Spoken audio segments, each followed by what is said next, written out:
So there's a significant difference between giving somebody a referral and actually structuring it appropriately as an introduction.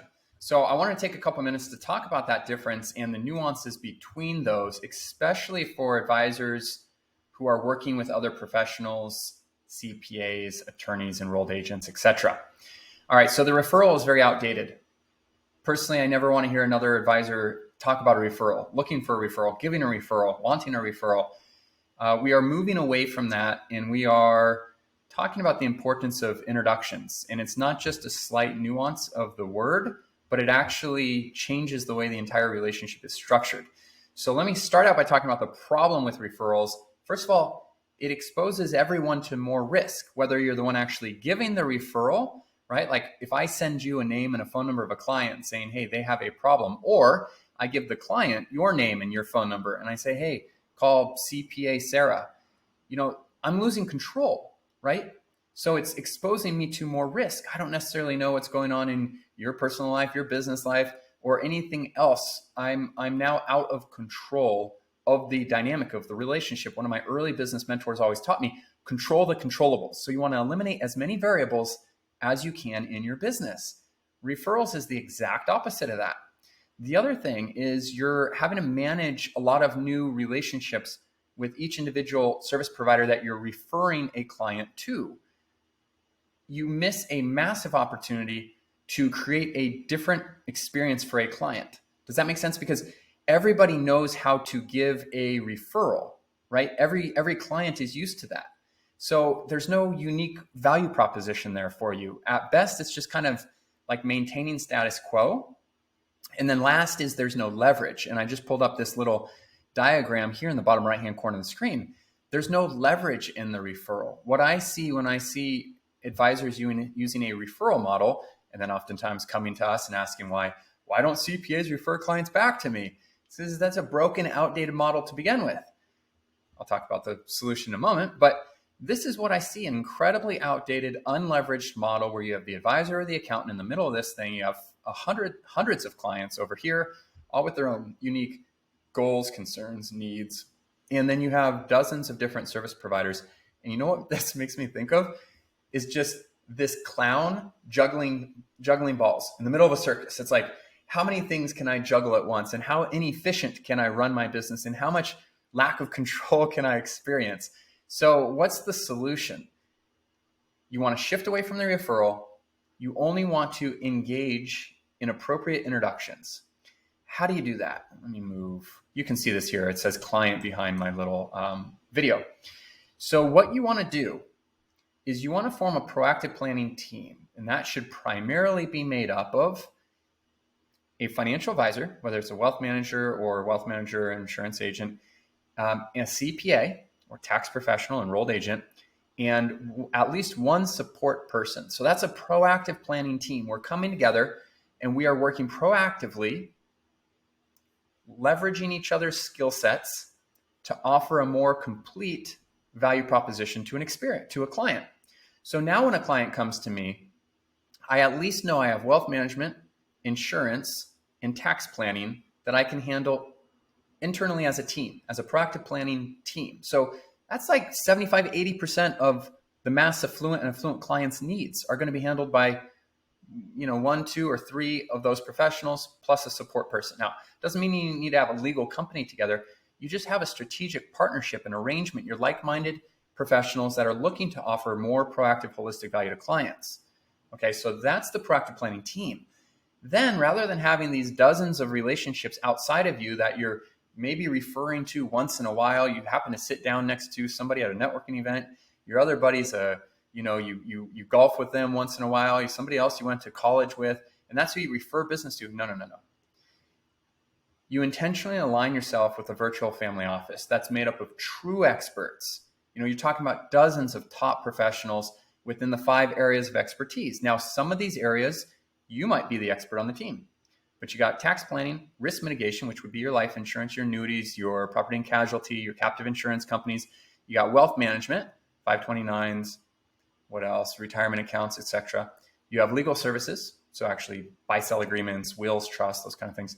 And then you have business advisory, where you're actually coaching and working with business owners on the most important thing they have, their business. It's their baby, right? So you have your own area of expertise. You form a proactive planning team with at least one or two other professionals that represent the wealth management, the insurance, the tax. Anything that's outside of your area of expertise, even if it's within those areas, but it's a really unique situation, it's a very large client, you still want a virtual family office expert to be able to handle it. You no longer refer that client out to somebody in your virtual family office. You introduce them. This is the somewhat subtle but very important difference between a referral and an introduction.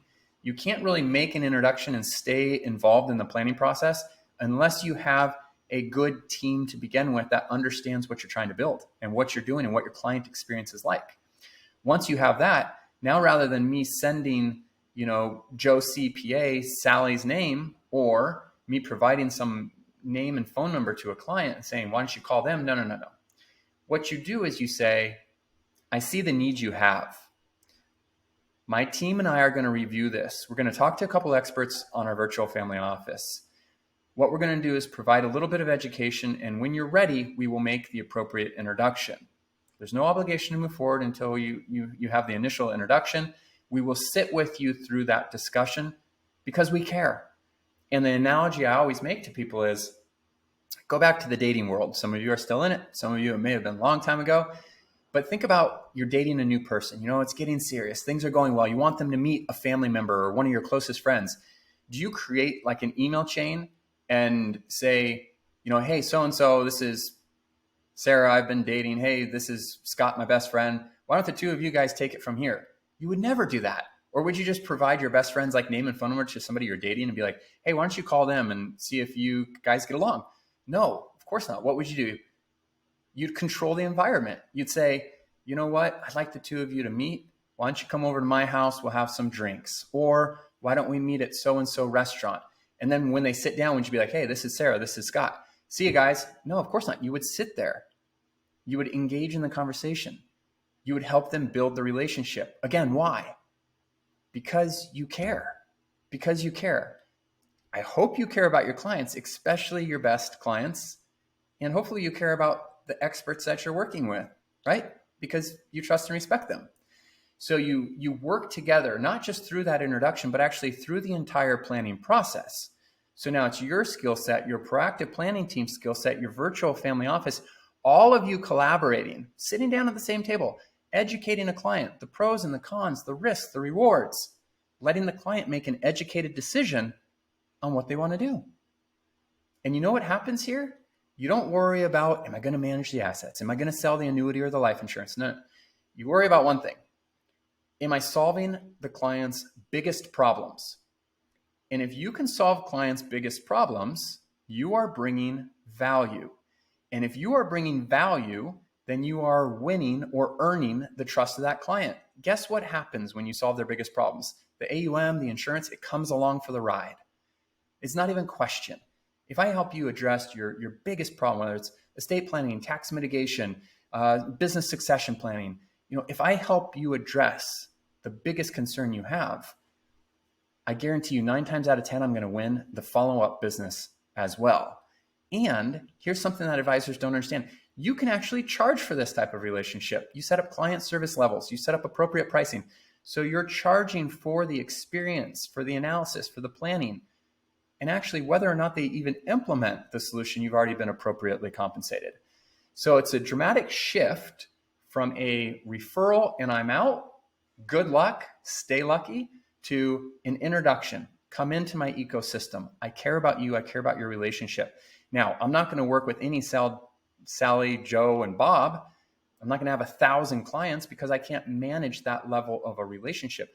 But I am going to do that with my A clients. And you know what my A clients are going to tell other A clients about the unique experience that I just created, the unique team I have, and the amazing way that we solve their biggest problems that their other advisors have never been able to do. And then you know what happens? I attract a lot more A clients. So subtle shift, but I think a very impactful one. If you found this video helpful, let me know. Give it a thumbs up. Make a comment. Let me know if there's anything that you find interesting in this discussion. This is just one of 6 key shifts that I think are really important for a solo advisor or outdated red ocean advisor to be able to understand how to evolve their practice into a blue ocean practice. If that's something that's interesting, I will also include a link below this video to a new training that I just finished that talks about those 6 shifts. All right, my friends, that's it for this video. Hope you found it valuable.